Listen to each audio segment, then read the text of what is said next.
How do I find a partner? ఒక భాగస్వామిని ఎట్లా తెలుసుకోవాలి? అరేంజ్డ్ మ్యారేజా, లవ్ మ్యారేజా? లవ్ మ్యారేజ్ చేసుకోవచ్చా, లేకపోతే అరేంజ్ మ్యారేజే చేసుకోవాలా? చూసి లోకము ఇట్లా డిఫరెన్స్లో తీసుకొచ్చిందండి. కానీ నేను అంటాను, నువ్వు దేవుని చిత్తం కాకుండా లవ్ మ్యారేజ్ అయినా అరేంజ్ మ్యారేజ్ అయినా రాయి చేసి తలకాయ కొట్టుకుంటే చివరికి నీ తలకాయ పగులుతుంది. ద పాయింట్ హియర్ ఇస్, దేవుని చిత్తమా తెలుసుకోవాల్సిన బాధ్యత. కానీ ఒక స్త్రీ కాదు పురుషుడిని వెతికేది, పురుషుడు స్త్రీని వెతకాలనేది బైబిల్ ఫండా.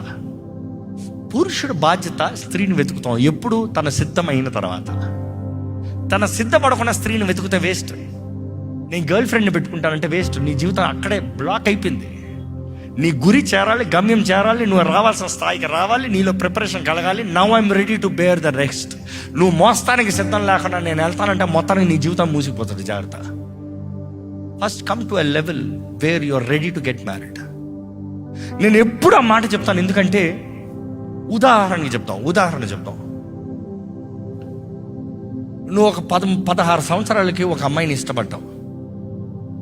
16 సంవత్సరాలకి నువ్వు ఉన్న స్థాయి ఎక్కడున్నావు? ఒక స్టూడెంట్గా ఉన్నావు. 16 సంవత్సరాలకు ఉంటున్నావు, ఈ అమ్మాయినే నేను పెళ్లి చేసుకుంటాను.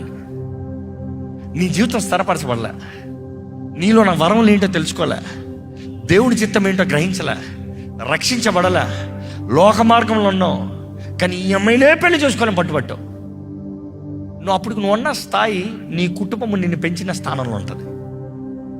కానీ what if your calling is something great and దేవుడు నిన్ను ఒక గొప్ప స్థాయికి ఎదుగుని తీసుకుని వెళ్తున్నాడు. Do you realise the partner matters the most? ఎందుకంటే your partner can pull you down very easily. నీ జీవితాన్ని అంతం చేసేలా చేయొచ్చు. అందుకని అంటాను, before you find out yourself, don't be too quick to find out who you gonna marry. First, get a purpose.